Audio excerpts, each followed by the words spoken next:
விதை நல்லா தானே போட்டோம், ஏன் முளைக்கல? போன வருஷம் நல்லா தானே முளைச்சிருந்தீங்க. ம் தண்ணியும் பாய்ச்சியாச்சு, ஏன் ஒன்னாரம் முளைச்சிருக்குது?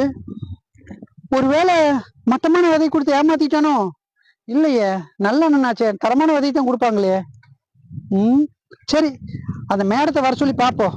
அக்ரியில படிச்சிருக்காங்க, அவங்களை வர சொல்லி பார்த்தா தெரியும் என்ன பிரச்சனைன்னு. மேடம், சோளம் போட்டு ஒரு வாரம் ஆகுதுங்க மேடம். ஒரு விதை கூட முளைக்கல, ஒன்னார்த்தான் அப்படி இப்படின்னு முளைச்சிருக்குது. போன முறையெல்லாம் நல்லா முளைச்சி வந்தது மேடம்.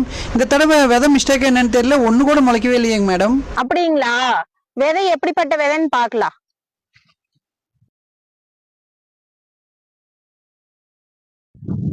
விதையினுடைய தன்மையெல்லாம் நல்லாதான் இருக்கு. மண்ணோட தன்மை எப்படி இருக்குதுன்னு லேப்ல போய் டெஸ்ட் பண்ணி பார்ப்போம். நாளைக்கு லேபுக்கு வந்துருங்க. எனக்கு இந்த மண்ணை ஒரு கவர்ல போட்டு கொடுங்க. சரிங்க மேடம், நான் மண் உங்களுக்கு எடுத்து கொடுத்துட்றேங்க மேடம். நாளைக்கு காலையில லேபுக்கு வந்துடுறேங்க.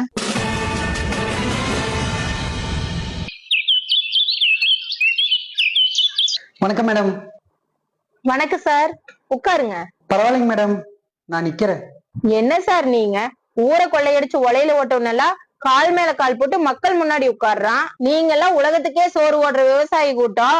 நீங்க தான் எல்லாரும் முன்னாடி கால் மேல கால் போட்டு கெத்தா உட்காரணும். பரவாயில்ல மேடம், உங்களை மாதிரி ஒரு சில ஆபீசர்களாவது எங்களுக்கு மரியாதையாவது கொடுக்குறீங்க, அதுவே எனக்கு போதும். நீங்க சொன்னா கேட்க மாட்டீங்க. உங்க முன்னாடி உட்கார எனக்கு மனசு வரல. மேடம், நீங்க உட்காருங்க. இருங்க, கொஞ்ச நேரத்துல ரிசல்ட் வந்துரும். சரிங்க மேடம். மேடம் இந்தாங்க தோட்டத்தோட ரிசல்ட்.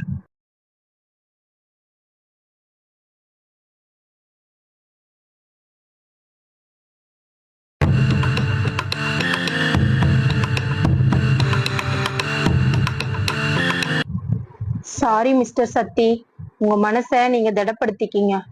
இனிமே உங்க தோட்டம் எதுக்குமே பயன்படாது. என்ன மேடம் சொல்றீங்க? உங்க தோட்டத்து மண்ணெல்லாம் இறந்துடுச்சு. என்ன மேடம் சொல்றீங்க? ஆமா சார், நீங்க தொடர்ந்து 5 வருஷமா களை கொல்லி அடிச்சதுனால உங்க மண்ணனோட உயிர்ப்பு தன்மை போயிருச்சு. இனிமே ஒரு புல்லு விதைவோட உங்க தோட்டத்துல முளைக்காது. இது வரைக்கும் நல்லா தானே மேம் எல்லாம் வந்துச்சு. உங்களுக்கு புரியல சார். ஒரு தடவை மண்ணு மேல நீங்க களை கொல்லி அடிச்சீங்கன்னா அந்த மண்ணனோட உயிர்ப்பு தன்மை போயிரும். மறுபடியும் நீங்க உழவோட்டும் போது அந்த மண்ணு கீழே போயிரும், மேல நல்ல மண்ணு வந்துரும். இப்படியே நீங்க ஒவ்வொரு வருஷமும் களை கொல்லி அடிச்சதுனால உங்க தோட்டத்துல இருக்கிற எல்லா மண்ணுமே உயிர்ப்பு தன்மை போயிடுச்சு.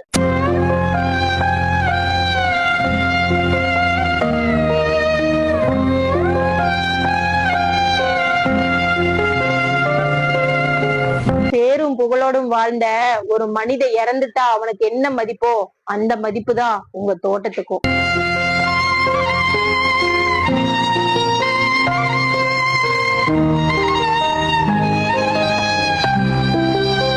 இனிமே நீங்க அழுது பிரயோஜனம் இல்லை சார், எல்லாம் கைமீறி போயிருச்சு.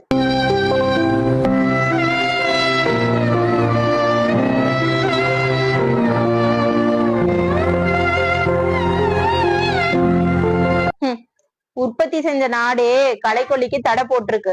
ஆனா நம்ம நாட்டுல மானாவரியா கிடைக்குது.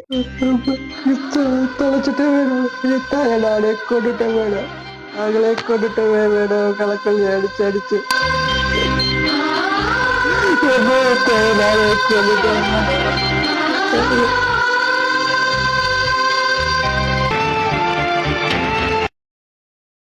எனக்கு சோறு போட்ட தாயை நானே கொன்னுட்டேனா? மருந்து அடிச்சு களைக்கொல்லி அடிச்சு அடிச்சு நானே கொண்டுட்டா. ஐயோ, நானே கொண்டுட்டா.